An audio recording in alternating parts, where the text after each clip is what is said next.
Ladies and gentlemen, Ilhan Omar today has just gotten some absolutely catastrophic news. You see, I'm not joking when I say this, but it seems as if Ilhan Omar, everyone's favorite congressional representative, might actually end up getting denaturalized. That means having her citizenship taken away from her, and then she might end up getting deported very soon here in the very near future. Once again, this is not clickbait. I'm not joking. If you don't believe me, take a look at this report here coming out earlier today in which Assistant Attorney General, a woman by the name of Harmeet Dillon, Assistant Attorney General of the Department of Justice, talks about Ilhan Omar's very curious immigration status. Let it play.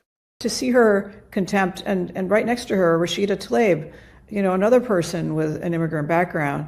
Look, Ilhan Omar has some legal issues regarding her citizenship. I'll just leave it at that. Legal issues regarding that legal status, her citizenship, I think that they've been well covered in the press, but it's shameful. And I am so happy to be an American, and people need to get out there and touch some grass in other countries and see what they go through to really appreciate how great we have it in this country. But freedom isn't free, and every generation needs to fight for it. And if we're complacent about it, we will lose it. Yeah. And history has shown us that civilizations that get fat and happy usually lose it. And we're so fat and happy that we're handing out billions of dollars to scamsters in these blue states and not caring about it at the same time that California has the lowest reading standards in the United States and has broken roads and has an open border and has, there's sewage issues and you name it. It's insane. And this is why, as opposed to being fat and happy, I prefer at all times to remain thin and pissed off, as you might have noticed.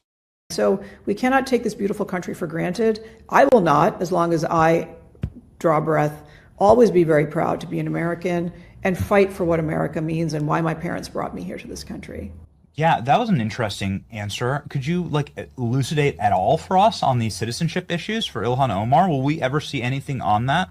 I will tell you that I was very anything, but sure. I think it's been well covered, and I covered it certainly myself before I joined the DOJ. That certainly it's a truism of immigration law that if you commit fraud in the course of obtaining your citizenship, if you lie about being that you weren't a Nazi guard at a concentration camp, you can be denaturalized. Or if you married your brother, for instance. Can anybody think of anyone that might have married their brother? You lie about your marriage status on which your citizenship depends, or your familial status, or what have you. If you fake any of those documents or you lie, that's a grounds for denaturalization. And so I think it's been credibly alleged that there are serious questions about the circumstances of the paperwork around that naturalization. I'll just leave it at that. I'm not working on that issue. That's not part of what the Civil Rights Division does. But I think we need to police that seriously. It is a precious privilege to be granted citizenship as a naturalized citizen in this country. Yes. And I don't think it should be taken away lightly, but if it's just a basic concept of law that if you commit fraud in the course of obtaining a benefit, you're not entitled to it. And so just to be very clear, Ilhan Omar came here in the 90s from Somalia as a refugee. She then, when she became an adult, she allegedly, I have to say allegedly, married her own Somalian brother to help him get in the U.S. And so she lied not about her own legal status. She allegedly lied to help get her brother in, marrying her own brother. That is her problem. And even though she lied about him, not herself, she can still be denaturalized by nature of doing that, lying on behalf of her brother, marrying her own brother to get him in here. So most certainly, this is what we just saw. Ilhan Omar and her very curious marital legal status to her own brother is on the Trump administration's radar. We just heard the Assistant Attorney General of the DOJ say as much, literally.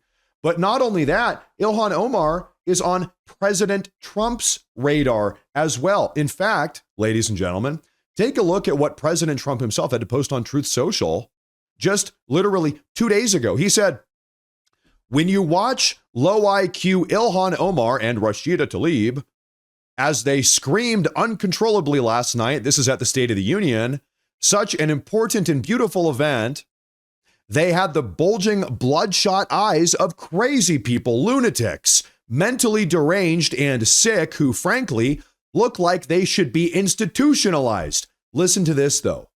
President Trump says, when people can behave like that, and knowing that they are crooked and corrupt politicians, so bad for our country, we should send them back to where they came from as fast as possible. Where did Ilhan Omar come from? Somalia. Did she lie to get her brother in here? Yes, she did. We know that. Allegedly, we know that. Legally, I have to say allegedly. You all know what the deal is here, though. People like Ilhan Omar should be sent back to where they came from as fast as possible, is what President Trump just said. You can't help but notice the timing of all of this. President Trump posts this 2 days ago. Assistant Attorney General of the DOJ, Harmeet Dillon, says what she just said this morning on the Benny Johnson show. But okay, here's the deal. She's a naturalized U.S. citizen, meaning she was not born a U.S. citizen. She became a U.S. citizen after immigrating here. So she would have to be denaturalized before we could deport her, meaning that we would have to strip her of her U.S. citizenship. Are we really doing that? Is that something that that the Trump administration is actually doing? Are we denaturalizing naturalized citizens? Well, as a matter of fact, yes, at the highest rates this country has ever seen. Take a look at this recent report from just 4 days ago. There are going to be a lot more denaturalizations in 2026, more than any time since the 1960s. The Trump administration is aiming to send 200 denaturalization cases to the DOJ every single month. Usually in the past, for the last couple decades, in fact, only 20 people have gotten denaturalized per year. 20 per year. We're bumping it up to 200 per month. So folks, bear with me here. If you do the math on this, under the Trump administration, we've seen an increase of denaturalizations by 11,900%, up from 20 per year to 200 per month.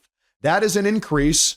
The rate at which we are denaturalizing immigrants that we don't really want them anymore, increase of 11,900%. That is the most. Look into this. This year says the most since 1960s. This is the highest rate that we've ever seen in all of U.S. history. I know that. I fact checked that. So, ladies and gentlemen, to say the least, if I was personally Ilhan brother loving Omar right now, honestly, I would probably start packing my bags.